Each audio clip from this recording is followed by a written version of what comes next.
challenging that. And so how does the nullification fit in with the federal challenge if they rule, if he takes it to federal court and they rule, no, you guys can't do that, then where are we at then? Well, the U.S. Constitution does not give the federal government the authority to actually hold the election. They have no authority whatsoever, quite frankly. The laws they've already passed, the Voting Rights Act and such, that they didn't have the authority to pass. We could go ahead and, at that point, do a non-compliance.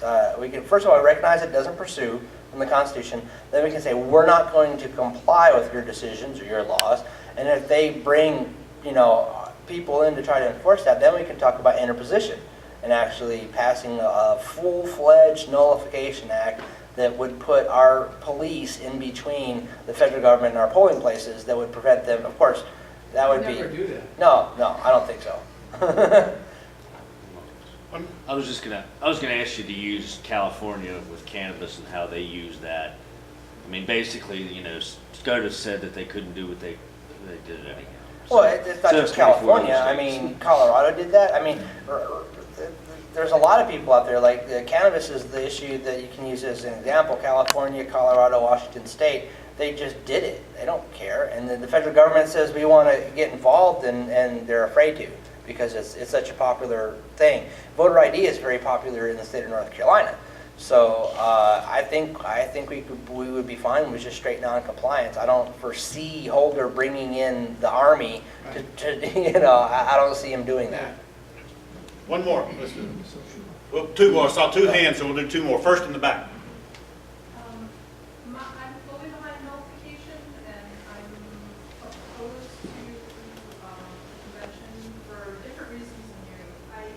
I'll go beyond that. I not only not expect them to follow the Constitution, they've gotten so power-mad in the last few years. I think they would take this opportunity to introduce something like they wanted, like a positive bill of rights. Right. And to change things that I just see the left ruling for this opportunity to demolish. See, I completely agree with you, which is why I kept stressing that if we do an Article 5, we have to get the government obeying the Constitution first, or it will be a waste. It's probably counterproductive. And I hear, even in town that we had, I forgot what it was called, when the candidates came here, and they all talked consequences. What are they, no one suffers any consequences, period. And they all know it. So they have absolutely, it's like the cat only goes to the cat hater. They know that we'll always be there for them, and they just go and take money from the people that they feel that they don't have in their corners, because they know that when it comes down to it, we'll end up having that. That's why we have to create real consequences, or we'll just keep going through the same motions. I leave this jumping. Yeah, my question is, what do we do when the state of North Carolina votes for a bill, definition of marriage act, and then they come back again and want to have some judge make a decision on it? Right. That one's a bit harder to address because there's no physical thing involved in terms of enforcement. That the feds aren't going to come in with guns and make a pastor marry a gay couple. So there's not going to be much to defend. So it's kind of hard to do interposition on that issue, period. I know my position on that was that marriage belongs exclusively and wholly to God and God alone, and that if it were kept in the church, then a lot of this controversy wouldn't be here, and it would be actually defending marriage even better.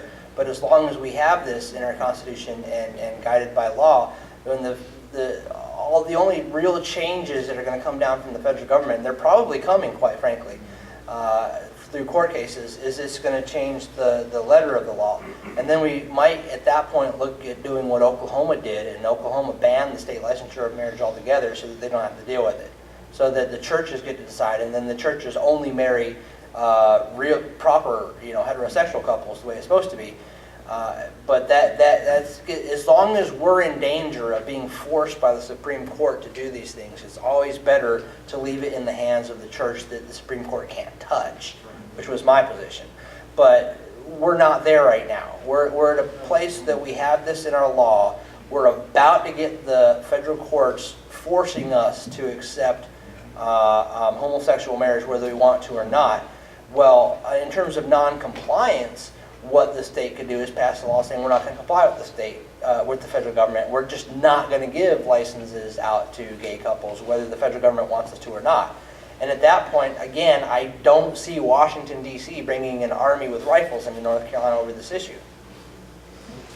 I missed one more. We're going to have to, we had one more, we're going to have to shut it down, but you'll be here afterwards, right? Oh, absolutely. Yeah, okay, so. Real quick, love your presentation, but you gave about 50 things. Yes. It all sounded really good to do. And with a small group of people, it's very difficult to implement. All of those would be effective. So out of your lists on all of your slides, in your opinion, what would be the top 3 things that we could all gain the greatest ground Absolutely. with the amount of limited time that we have and the passions that we all share to focus on so that we can move the ball down the field really far with those couple of things? The first one's going to sound counterintuitive, a list. Politics lives and dies on lists. I swear that's true. I didn't know that myself until I got involved. A list. You have to have a good, hard list of constitutionalists. That's number one. Once you get past that, what was your... I'm sorry, the Republican Liberty Caucus is a good source for your constitutionalists from around the state. Okay, once you have a list, make sure that we have a bill proposed in time, and I think I said by September, by middle of September, have a bill proposed in time that you want them passed so that they can address it and deal with it and get your entire list activated. And then beyond that, getting your special, your issues people, your lobbyists and your sheriff's association, your special interests involved. So when you get a list, get your bills introduced early enough with your friendly legislators and your co-sponsors, and get your stakeholders involved, and that way you'll get the ball moved down the field in the quickest way possible. And most of the other stuff that I was actually layering onto that is what you do with victory to help make more victory come after that. But getting a huge list of people working together, getting your bill introduced in time, and getting your stakeholders behind is how you get it passed. And to me, that's the definition of getting the ball moved down the field. Thank you. We're going to do one more because Jared. One minute comment, please. All right, sure. And that is, I think this whole thing is a spiritual vacuum, and this country is being marginalized by a minority against this Christian faith and against the Christian God and principles. Yes, sir. And so, as we allow that to be eroded, that base, we ought to show up in our churches, insist that our pastors get on board with this revolution, and get rid of all this extraneous. Our cowboys. I watch a lot of Turner Classic movie stuff, and we see these old cowboys in there. They see us as herds. We're a herd. Well, in those herds of a lot of shorthorn, you have woken up a lot of longhorns in this Tea Party herd. They're taking the whole herd towards these politicians, and they don't like to see that. Yes, sir. They get upset with that. All these lights are coming on, and these longhorns, and they're saying, "Hey, that's a new concept." And now but all these all these things that the progressives have gone in concert to bring up one straw man at a time, whether it's the girls being kidnapped over in another land, where that's been going on for centuries, but all of a sudden the government media decides to distract us, and so we're on something else, or some other political thing, or the gay things, or all these things are, we're taking our focus away from Christ and onto these temporary diversions to the point where we're being emasculated. The actual cause behind that may surprise you. That came about in 1965. Lyndon Johnson created an amendment that regulated religious speech from the pulpit.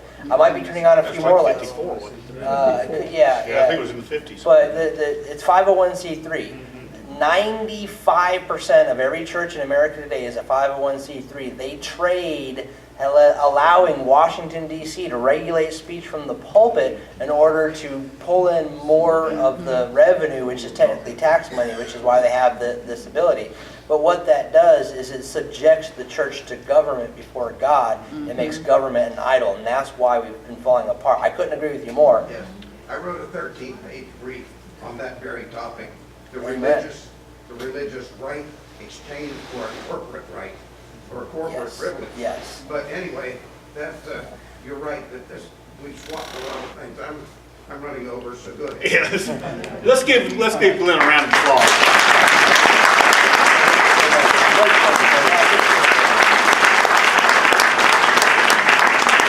And I'm not buying what he said about that presentation not being up to par. So, yeah, that was good. That was good. Cindy, were you able to pull your letter up? Yeah. You got it. Would you like to read that? We've got a minute.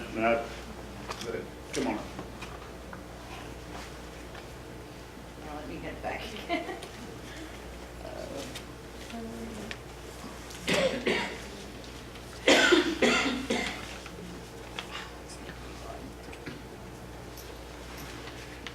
While you're pulling it up, who's here for the first time? If everybody's here for the first time, if you could stand up, I'd like to recognize y'all and just have you give us your name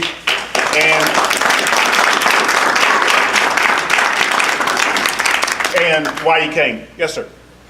John Pecos. I met someone at one of the polling places that gave me one of these cards, and we were talking about Michael Savage and the Savage Nation, which is the guy listening. And Michael Savage talks a lot about the Tea Parties and these kinds of meetings that I just never knew where they were. So when I ran across somebody at one of these polling places that I was delivering to, I got the card and told myself I will be at this meeting and see what it's all about. Thank you. Brad Langston. I was interested to hear Glenn's topic, so I appreciate you. Good. Well, thank you. Hope you come back. Yes, sir. Bill Brown, I was invited by my neighbor. Great. Glad to have you.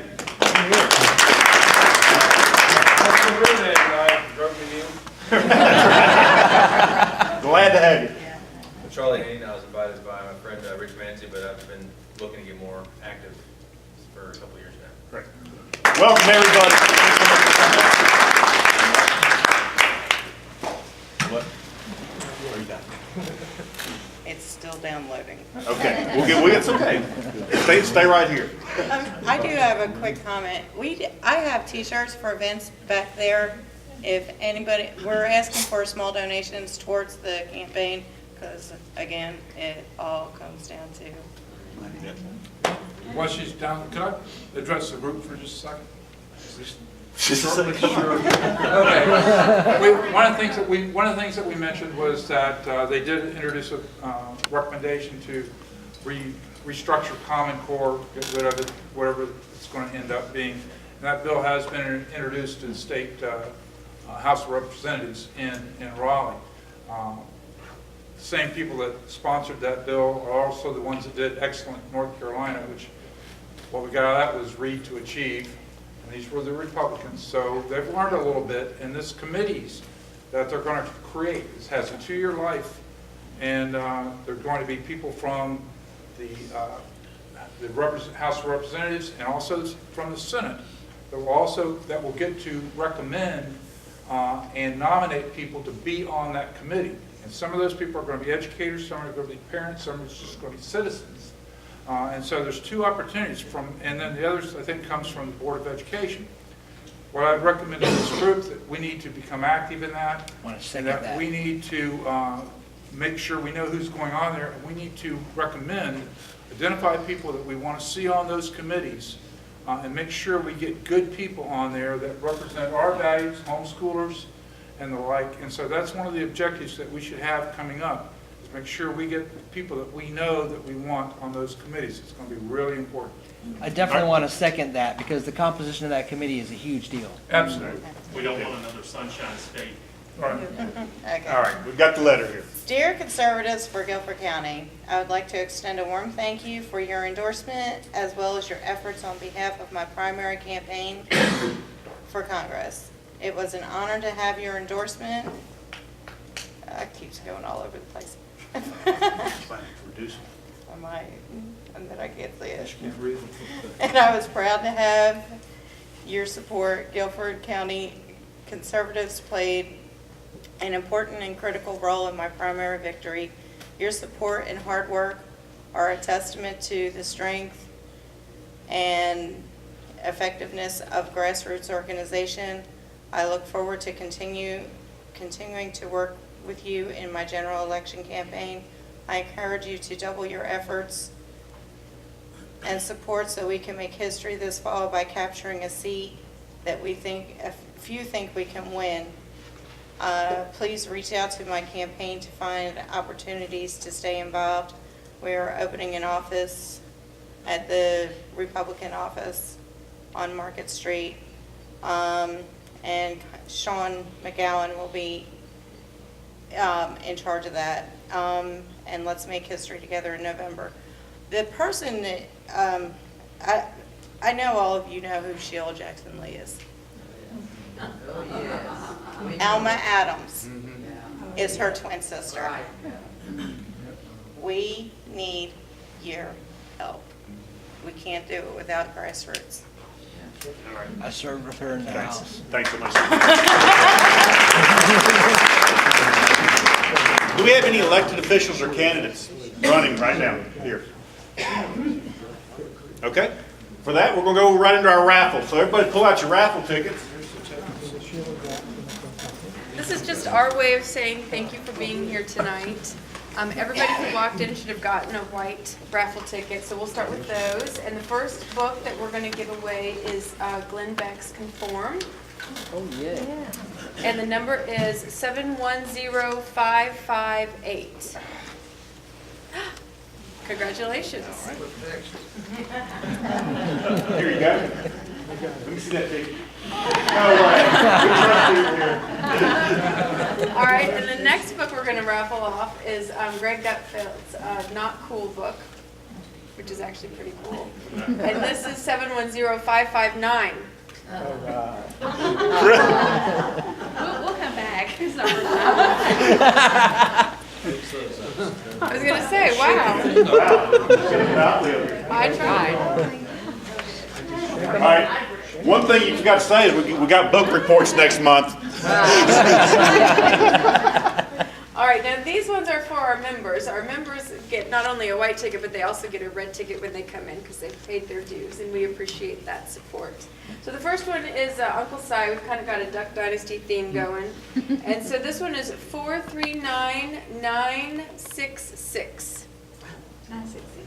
Miss Gina, congratulations. Thank you. Bob will throw that one. The next one is Jace Robertson. Good call. Lachlan, I know you want this one. I don't know that you paid your membership dues, though. Okay, this one is 439970. Congratulations, Mr. Pegram.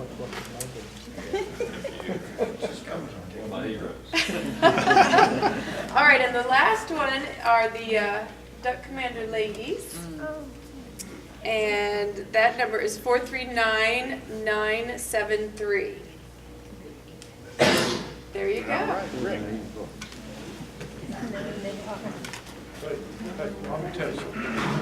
So let's thank our speakers one more time. And Glenn's here if you've got any questions. We'd like to thank everybody for coming out. Mingle here for a few minutes, and there might be a few folks going for dinner. You'll hear people talking about it, and also we need to put the chairs away tonight. Oh, and you've got a couple. Mark has these two books up here if people want to see Mark. This is the Communications Directive for the 10th Amendment Center. It's called Our Last Hope. It's on the 10th Amendment. Rediscovering Our Lost Path to Liberty. $10 a piece. I paid like 18 for them. So.